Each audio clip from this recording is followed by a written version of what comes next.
France Bharat के लिए उसका लक्ष्मण है। कुछ महीने पहले ये स्टेटमेंट खुद भारत के foreign minister doctor S Jaishankar ने दी थी।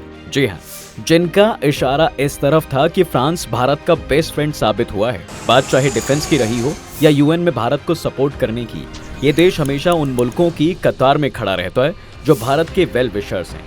इनके सरकारी चैनल से लेकर मीडिया तक भारत की एक अच्छी इमेज के बारे में बात करते हैं। और 2 महीने पहले जब मैक्रॉन खुद भारत आए थे, तब भी ली फिगाहू ने डंके की चोट पर यह लिखा था कि कश्मीर की हालत में काफी सुधार हुआ है, वहां पर सिक्योरिटी, स्टेबिलिटी और टूरिज्म तेजी से बढ़ा है, इसलिए कश्मीर विजिट करना चाहिए। ऐसे में सवाल आता है कि फ्रांस का भारत के लिए उमड़ता ये प्यार आखिर कितना सच्चा है? क्या इस दोस्ती की उम्र काफी लंबी रहने वाली है या चाइना की तरह एक और धोखा भारत के हाथ आने वाला है?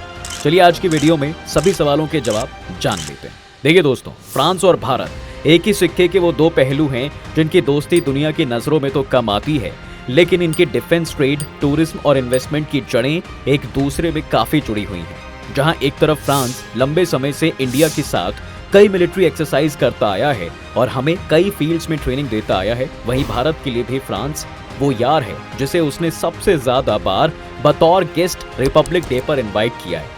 कुल मिलाकर दोनों देशों के बीच प्यार भरपूर है और इसकी कई वजहें। पहली तो खुद ये कि भारत को लेकर फ्रांस का स्टैंड दूसरे वेस्टर्न देशों से काफी अलग है। कई बार अमेरिका, ब्रिटेन और जर्मनी भारत में ह्यूमन राइट्स और डेमोक्रेसी को लेकर सवाल खड़े करते आए हैं, जबकि इनके कंपैरिजन में फ्रांस भारत के इंटरनल अफेयर्स में काफी कम दखलंदाजी करता है और इससे दोनों देशों के बीच किसी भी बात को लेकर मनमुटाव नहीं होता। कुल मिलाकर ये कहा जा सकता है कि फ्रांस इंडिया का वो सारथी है जो न केवल बुरे वक्त में उसके साथ खड़ा रहता है, बल्कि मौका देखकर फायदा उठाने की कोशिश कभी नहीं करता। लेकिन यहाँ आपको ये बता दें कि दोनों देशों के बीच मामला हमेशा से ऐसा नहीं था। इनका याराना आज जितना मर्जी गहरा नजर आए, लेकिन एक रियलिटी ये भी है कि एक वक्त पर फ्रांस भारत के लिए वही मायने रखता था जो ब्रिटिशर्स के भारत के लिए थे। इतिहास में थोड़ा झांक कर देखें तो साल 1948 से 1954 के बीच फ्रांस और भारत के रिश्ते कुछ खास नहीं चल रहे थे। ये देश इंडियन गवर्नमेंट को हमारी टेरिटरीज देने के हक में नहीं था।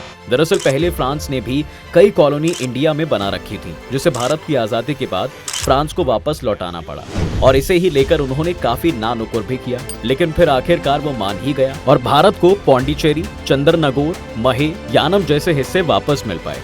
इसी बीच साल आया 1962, जब भारत और चाइना के बीच जंग अपने चरम पर थी। तब भी फ्रांस भारत से ज्यादा चाइना को सपोर्ट कर रहा था। उनका मानना था कि तिब्बत पर कहीं ना कहीं चाइना का ही अधिकार है और भारत और चाइना को जो डिस्प्यूटेड लैंड था वो भी चाइना को मिलना चाहिए। अपने इसी स्टैंड के चलते 1962 में ही फ्रांस ने भारत की उन इंटरवेंशन की मांग को भी खारिज कर दिया था और यहाँ तक कि फ्रांस ने भारत को आर्म्स एंड वेपन्स देने से भी मना कर दिया था। इस वक्त पर फ्रांस भारत से ज्यादा पाकिस्तान को सपोर्ट करता था। इसलिए ही तो 1971 में जब पाकिस्तान ने ईस्ट पाकिस्तान से हाथ धोया तो उसे वापस स्ट्रॉन्ग करने में भी फ्रांस ने एक अहम भूमिका निभाई थी। यही नहीं, बल्कि 1974 में भी जब इंडिया ने अपना पहला न्यूक्लियर टेस्ट किया था, तब भी अमेरिका, फ्रांस और यूके मिलकर भारत को आंख दिखा रहे थे। फ्रांस ने तो अमेरिका द्वारा बनाए गए एनएसजी ग्रुप को भी ज्वाइन किया था ताकि भारत को किसी भी कीमत पे न्यूक्लियर टेक्नोलॉजी ना मिल पाए।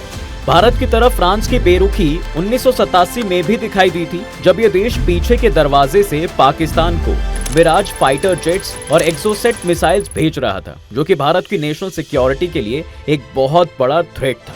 लेकिन भारत के प्रोटेस्ट के बाद भी फ्रांस ने अपने कदम पीछे नहीं लिए थे और यही नहीं, खुद भारत ने भी फ्रांस के खिलाफ आवाज खड़ी की थी जब इस देश ने इराक को सुपर स्टैंडर्ड एयरक्राफ्ट बेचा था। यानी कुल मिलाकर ये कहा जा सकता है कि दोनों देशों की एक दूसरे में ठनी हुई थी और आगे भी बात बनने का कोई चांस नहीं था। तो फिर सवाल ये आता है कि आखिर फ्रांस का ये हृदय परिवर्तन हुआ तो हुआ कैसे ये देश हमारा अच्छा करीबी बन गया? ये बताने से पहले ये जान लें कि ये वीडियो कोलैबोरेट की गई है द आर्टेरियम के साथ, जहां आपके घर को सजाने की आपको एक से बढ़कर एक डिजाइन की हाथ से बनी मूर्तियां मिलती हैं और वो भी अफोर्डेबल प्राइसेस पर। इन्हीं में से एक इनका बेस्ट सेलिंग प्रोडक्ट है द माइटी ईगल, जो स्ट्रेंथ, करेज और फ्रीडम का सिंबल है। प्रोडक्ट पसंद आया हो तो इसे खरीदने का लिंक आपको नीचे डिस्क्रिप्शन बॉक्स में मिल जाएगा और 10% डिस्काउंट लेने के लिए आप मिस्टिका 10 कूपन कोड का इस्तेमाल भी कर सकते हैं। लिंक आपको डिस्क्रिप्शन में मिलेगा। खैर अब कहानी पर वापस आते हैं तो फ्रांस की फ्रेंडशिप का जवाब हमें 1998 से मिलता है, जब फ्रांस वो पहला वेस्टर्न देश बना था जिसने इंडिया को अपना स्ट्रैटेजिक पार्टनर कंसीडर किया था। ये वो वक्त था जब भारत ने न्यूक्लियर पावर बनने की ठानी थी। इसके लिए उन्होंने जब न्यूक्लियर टेस्ट भी किए थे तो सभी वेस्टर्न कंट्रीज ने इस पर आपत्ति जताई। यहाँ तक कि अमेरिका ने तो भारत पर कई तरह की पाबंदियां लगा दी थी। दुनिया भर में हर देश भारत को क्रिटिसाइज करने का मौका नहीं छोड़ रहा था और ऐसे वक्त में फ्रांस के राष्ट्रपति जैक शिराक ने भारत का सपोर्ट किया था। उन्होंने वेस्टर्न कंट्रीज के अगेंस्ट जाकर की न्यूक्लियर प्लांट लगाने में मदद की थी। रूस के बाद फ्रांस इकलौता ऐसा देश था जो भारत की न्यूक्लियर कैपेबिलिटी को बढ़ाने में हेल्प कर रहा था। इस प्लांट को लेकर दोनों देशों के बीच बातचीत अभी फिलहाल जारी है। महाराष्ट्र के जैतपुर में लगा न्यूक्लियर प्लांट फ्रांस की मदद का ही रिजल्ट है। इसके अलावा 1998 में टेस्ट के चलते भारत पर कई तरह के प्रतिबंध भी लगाए गए थे। लेकिन कमाल तो देखो, फ्रांस इन मुल्कों में शामिल नहीं हुआ। उल्टा इस देश ने इन प्रतिबंधों को जल्द से जल्द हटाने के लिए भारत की ओर से किए जाने वाले प्रयासों का समर्थन भी किया। इसके साथ ही कुछ मुल्कों ने भारत को हथियारों का निर्यात करने पर प्रतिबंध लगा दिए, लेकिन फ्रांस इस मौके पर भी प्रतिबंध लगाने वाले देशों के साथ खड़ा नहीं हुआ। वैसे 1998 में एक इम्पोर्टेंट और डेवलपमेंट भी हुई थी और ये थी भारत की यूएन में परमानेंट सीट को लेकर। जी हाँ, ये पहली बार था जब फ्रांस इस बात का समर्थन कर रहा था कि भारत को यूएन में परमानेंट सीट मिलनी चाहिए ताकि ये अपने देश में हो रहे क्रॉस बॉर्डर टेररिज्म से लड़ सकें। यहीं से भारत और फ्रांस के बीच डिप्लोमेटिक टाइज का सिलसिला शुरू हुआ था और उसके बाद ऐसे कई मौके आए जहां फ्रांस ने भारत को खुलकर सपोर्ट किया।